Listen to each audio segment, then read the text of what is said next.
राम दोस्तों। आज कक्षा 12वीं का इतिहास का जो पेपर जो अर्धवार्षिक परीक्षा के अंतर्गत आयोजित हुआ, राज्य समान परीक्षा के अंतर्गत, उसको अपन यहाँ पर सॉल्व करेंगे। सबसे पहला प्रश्न है कि पुरातत्वविदों को हड़प्पा सभ्यता के किस स्थल से जूते हुए खेत के साक्ष्य मिले हैं।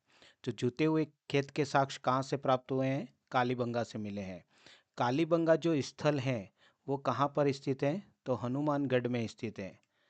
कहाँ पर स्थित है? हनुमानगढ़ में स्थित है।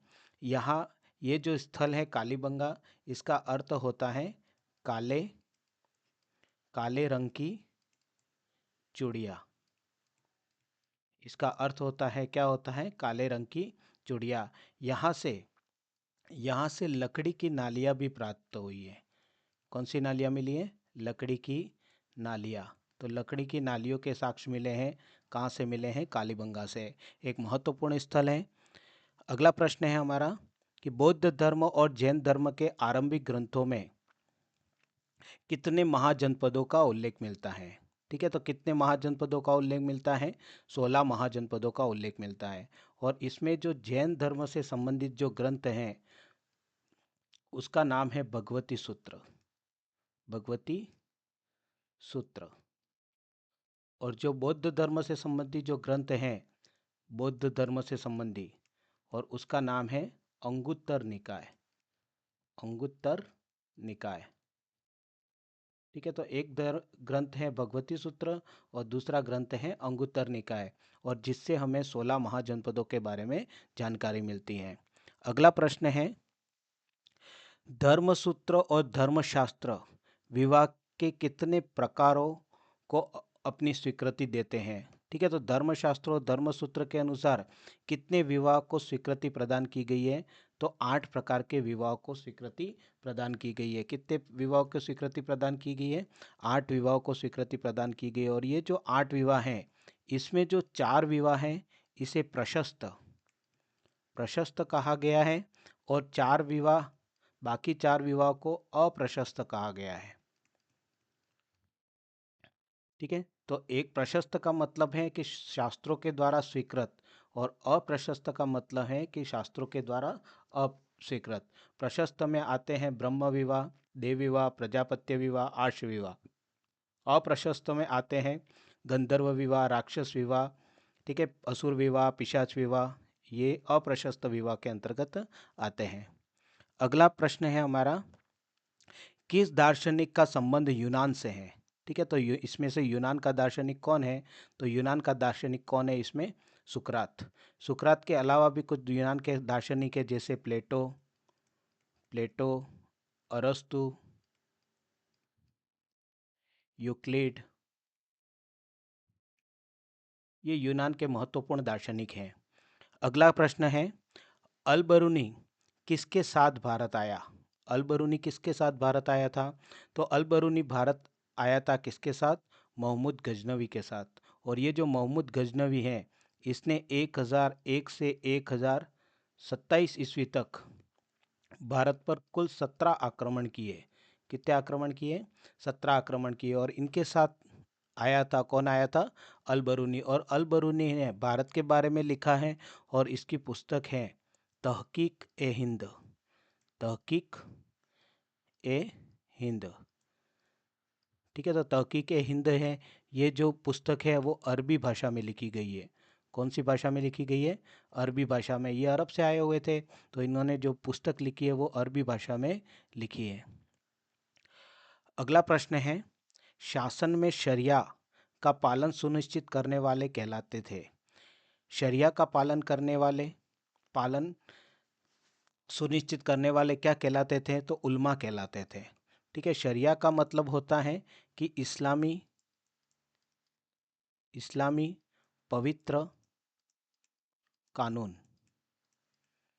इस्लामी पवित्र कानून। और इस्लामी पवित्र कानूनों के अंतर्गत यदि अपना जीवन यापन करेंगे तो एक सही इस्लामी परंपरा के अनुसार जीवन यापन होगा। और इसको सुनिश्चित करने का काम कौन करता है? तो उल्मा करते हैं।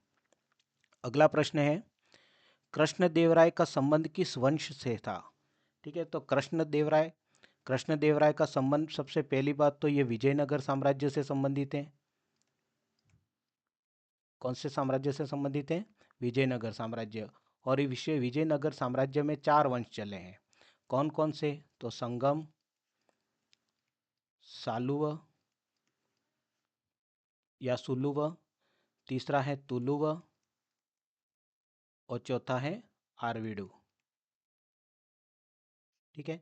संगम हरिहर और बुक्का ने इनकी स्थापना की थी 1336 ईस्वी में, है ना। दूसरा है सालुव, तीसरा है तुलुव। और तुलु वंश का एक महत्वपूर्ण शासक हुआ कौन?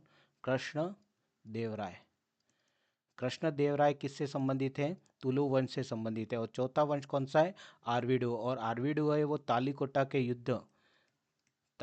के युद्ध के बाद ये साम्राज्य है वो समाप्त हो गया। तो यहाँ पर कृष्ण देवराय वो किस वंश से संबंधित है? तुलुव वंश से संबंधित है। अगला प्रश्न है, गांव की पंचायत का मुखिया क्या कहलाता था?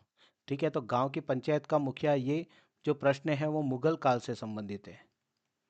मुगल काल। और मुगल काल में पंचायत के मुखिया को क्या कहते थे? मुकद्दम। इसको खुद भी कहते थे, खुद मुकद्दम या चौधरी, जो गांव का प्रमुख मुखिया होता था। अगला प्रश्न है कि अमेरिका में जो गृह युद्ध हुआ वो कब प्रारंभ हुआ था? ठीक है, तो ये जो गृह युद्ध हुआ वो 1861 में प्रारंभ हुआ और 1865 में समाप्त हो गया।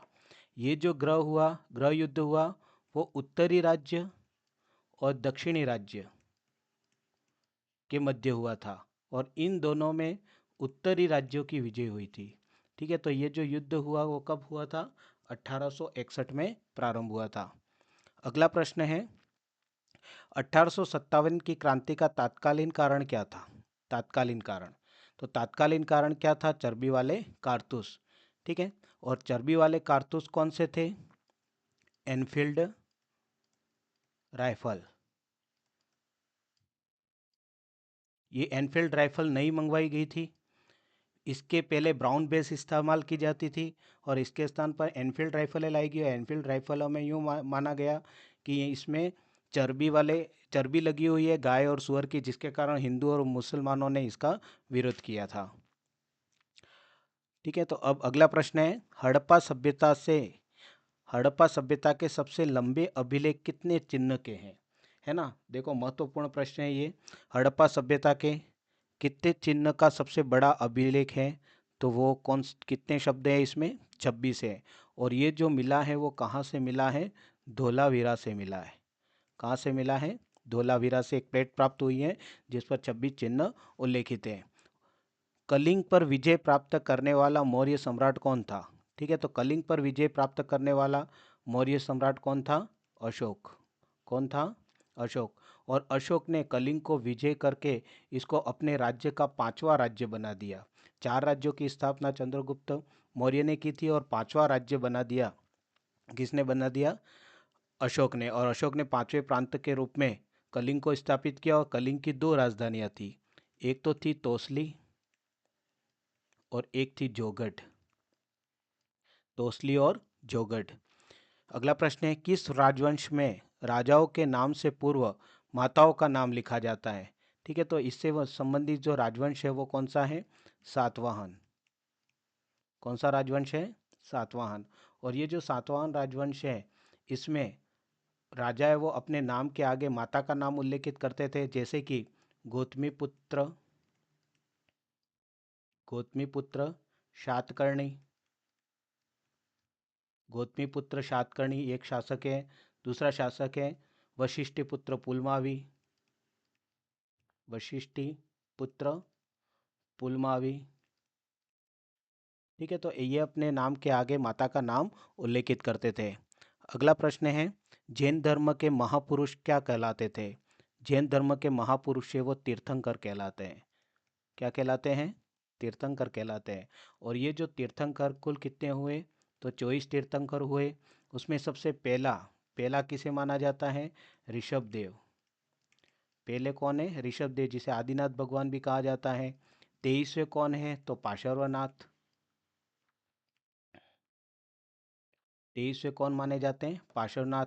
और 24वें और अंतिम माने जाते हैं महावीर स्वामी। ठीक है, अंतिम माने जाते हैं, कौन माने जाते हैं? महावीर स्वामी माने जाते हैं। अगला प्रश्न है, इब्न बतूता का जन्म कहाँ हुआ था? ठीक है, इब्न बतूता का जन्म कहाँ पर हुआ था? तो ये हुआ था मोरक्को में। कहाँ पर हुआ था? मोरक्को में। और ये जो मोरक्को है वो कहाँ पर आता है? दक्षिण अफ्रीका में आता है। कहाँ पर आता है? दक्षिण अफ्रीका में। ये भारत आया था 1333 ईस्वी में, और इसके समय जो दिल्ली में शासक था, दिल्ली में जो शासक था, दिल्ली सल्तनत चल रहा था उस समय, और मोहम्मद बिन तुगलक इस समय शासक था। ठीक है, इसने एक पुस्तक लिखी है, और वो कौन सी है? रेहला। इब्न बतूता की पुस्तक कौन सी है? रेहला। महत्वपूर्ण पुस्तक है जिससे भारत के बारे में उस समय की जानकारी मिलती है। दक्षिण के चोल सम्राटों ने किस भक्ति परंपरा का समर्थन किया था? तो ये जो दक्षिण के चोल सम्राट हैं, उन्होंने शैव परंपरा का समर्थन किया था, जिसके कारण दक्षिण में नटराज की मूर्तियां वगैरह प्राप्त हुई है। हजारा राम मंदिर कहाँ स्थित है? तो हजारा राम मंदिर है वो हम्पी में स्थित है। कहाँ पर स्थित है? हम्पी। हम्पी कहाँ पर है? तो विजयनगर। विजयनगर साम्राज्य की राजधानी थी, है ना। और ये हम्पी वर्तमान में कहाँ पर आता है? तो कर्नाटक में आता है। कहाँ पर आता है? कर्नाटक में। और इसका निर्माण करवाया था, किसने करवाया था? कृष्णदेवराय ने। ये इसका निर्माण किसने करवाया था? कृष्णदेवराय ने इसका निर्माण करवाया था। अगला प्रश्न है, आईने अकबरी किसके द्वारा लिखी गई? तो आईने अकबरी का लेखक कौन है? तो अबुल फजल। अबुल फजल। अबुल फजल। और ये जो आईने अकबरी है, इसके 5 भाग हैं। कितने भाग हैं? 5। 5 भागों में लिखी गई है। संथाल लोग किस प्रकार की खेती करते थे? ठीक है, संथाल। ये जो संथाल, यहाँ पर 2 प्रकार के लोग थे। एक तो पहाड़ी लोग थे, पहाड़िया। एक तो पहाड़िया लोग थे, और एक होते थे संथाल। और ये जो संथाल होते थे वो स्थायी कृषि करते थे। कैसी कृषि करते थे? स्थायी। और ये जो पहाड़िया लोग थे वो स्थानांतरित। स्थानांतरित, झुमिंग, ठीक है, चिमाता, दजिया, ऐसे भी नाम है इस कृषि के। और इस प्रकार की कृषि इस पहाड़िया लोगों के द्वारा की जाती थी, और संथाल लोग है वो स्थायी कृषि किया करते थे। गवर्नर जनरल के प्रतिनिधि को क्या कहा जाता था? ये जो गवर्नर जनरल होता था, उसका जो प्रतिनिधि होता था, मतलब अंग्रेजों के समय सार्जेंट, है ना, जो राज्यों में नियुक्त होता था, और अंग्रेजों का प्रतिनिधि, वो क्या कहलाता था? सार्जेंट कहलाता था। क्या कहलाता था? सार्जेंट।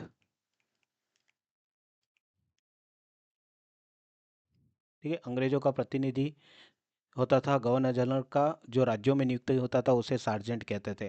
किस उद्योगपति ने देखो महत्वपूर्ण प्रश्न है ये, किस उद्योगपति ने राष्ट्रीय आंदोलन का खुला समर्थन किया था? तो ये किया था घनश्याम दास बिड़ला ने। किसने किया था? घनश्याम दास बिड़ला। और ये जो घनश्याम दास बिड़ला है वो पिलानी के थे। कहाँ के थे? पिलानी। और पिलानी कहाँ पर आता है? झुंझुनू में। कहाँ पर आता है? झुंझुनू में। झुंझुनू के पिलानी के रहने वाले घनश्याम दास बिड़ला को जो उद्योगपति राष्ट्रीय आंदोलन का इन्होंने क्या किया था? खुला समर्थन किया था। ठीक है, तो राष्ट्रीय आंदोलन का खुला समर्थन करने वाले थे। संविधान सभा के अध्यक्ष कौन थे? तो संविधान सभा के 2 प्रकार के अध्यक्ष हैं। एक तो अस्थाई, एक अस्थाई। और अस्थाई अध्यक्ष कौन थे? सच्चिदानंद सच्चिदानंद सिन्हा। सच्चिदानंद सिन्हा अस्थाई अध्यक्ष थे। और उसके बाद स्थायी अध्यक्ष बनाए गए। और स्थायी अध्यक्ष कौन थे? तो राजेंद्र प्रसाद। राजेंद्र प्रसाद इसके स्थायी अध्यक्ष थे। ठीक है, तो ये जो कुछ प्रश्न हैं अपन ने इस पेपर के माध्यम से सॉल्व करने की कोशिश की है। अगले जो प्रश्न हैं वो अपन अगले वीडियो में देखेंगे। धन्यवाद।